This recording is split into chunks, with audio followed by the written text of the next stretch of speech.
what's the government role, if any, in regulating access to reproductive health care? Sure. Thank you so much for that. First and foremost, let me just make this very clear. The government has no role in reproductive health care for women. And let me be very clear about this.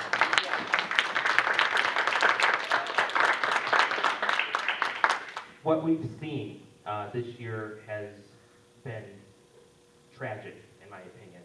We've seen that that access to reproductive health care has been under attack in this country.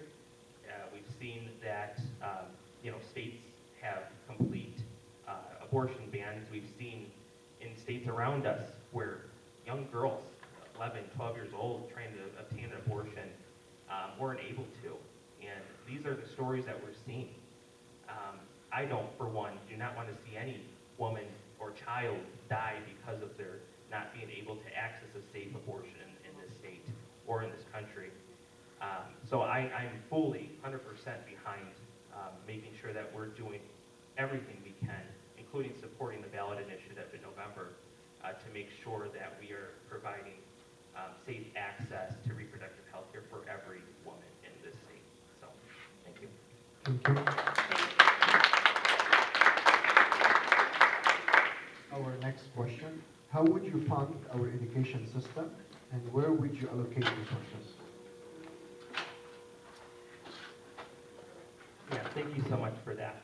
So, as I mentioned earlier about the education in our state, we have had one of the biggest disinvestments in education that we've seen over the last few decades in this state. I always tell folks, when you think about education in this country, and even when you're here in Michigan, we look at education and you might think, well, Massachusetts is a big education state. We see a lot of, very, very good public schools in Massachusetts and over in the New England states. Michigan used to be like that, but a lot of times now when we look at a national level, Michigan's not on that top 10 list. And it's because of the amount of money that we've disinvested in education in the state and educating our kids. And I think one of the biggest things that I'm proud of to been able to be a part of over the last 4 years has been the biggest education increase in foundational allowance that we've ever seen in the state's history. And that money goes right to our classrooms. It goes to our teachers and our educating our kids. And you know what? I'll tell folks this all the time. Because Angela knows, I visited hundreds of classrooms in this district over the years. And I can say being a teacher has been I have so much respect for educators across the country because of what they've dealt with over the years, and especially now. A lot of our educators, who want to go into education are reconsidering because of the many issues that are happening in our education system. So I think it's important that we're doing our best to support our educators, supporting our kids, and ultimately making sure we're putting Michigan back on the map for being one of those top 10 states for educating kids in the country. Thank you. Okay, now we're going to open up the questions to the audience. I received some of the index card. If you still would like to ask any question, you can fill out this, or you can have a live question to Representative Garza. We'll start with the first question. I'm going to do my best to read the handwriting. What help is there for seniors that can't afford taxes?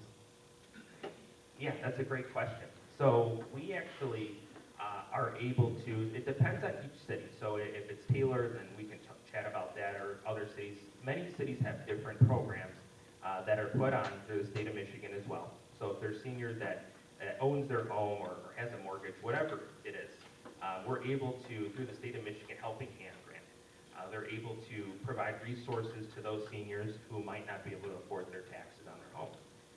We've seen this happen many times. Even during my time as a constituent relations director in the past, I've helped many of our seniors make sure that they're getting access to the services that they're entitled to, and that includes a tax credit that allows to go right to your taxes for your house if you're not able to afford them. Now, you have to qualify for a certain amount of criteria in order to get that, but we're able to currently help with that. If anyone has any issues, please contact our office, and Angela will be happy to help.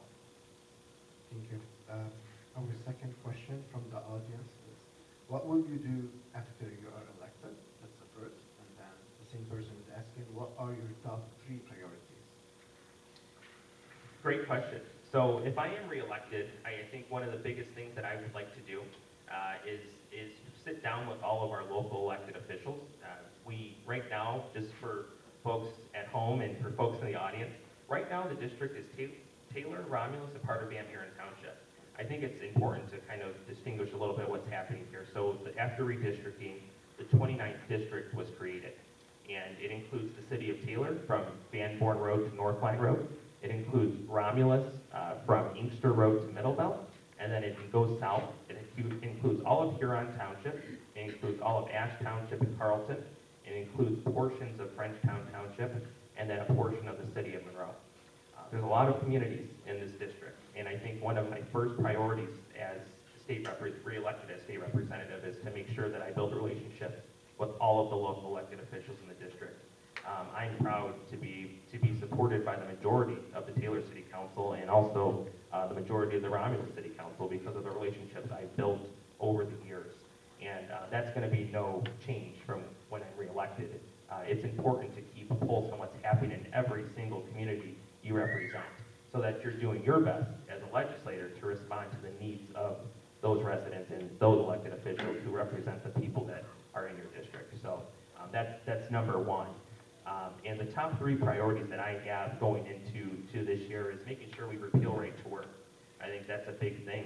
We have to make sure we're supporting our workers, and that means making sure we're repealing the mistakes that our legislature and our past governor made with implementing that in our state.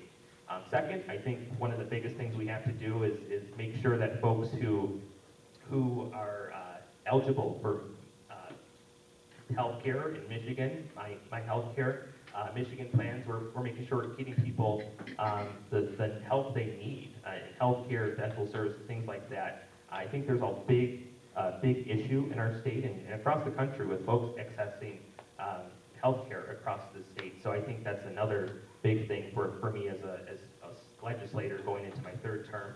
And then the third is making sure we're enshrining reproductive health care into our Constitution and making sure we're supporting our women in our states in order to make sure that they have autonomy and be able to make decisions for themselves. So those are three big priorities for me as going into the next election. Thank you. Our next question from the audience. With all the money from the Michigan lottery, why are our schools in such desperate need? Where is the money going? I'm sorry, I'm just trying to read the handwriting. And that's a great question. I knew someone was going to bring up the money from the lottery. And I'll tell you this. One of the things that I tell folks is, the lottery money, believe it or not, most of it, over 90% of it goes directly to our schools. There is some of it that goes to administering the lottery, of course. But most of it goes to the schools. But being quite frankly, just frank with this, our schools need a lot more money than what the lottery produces.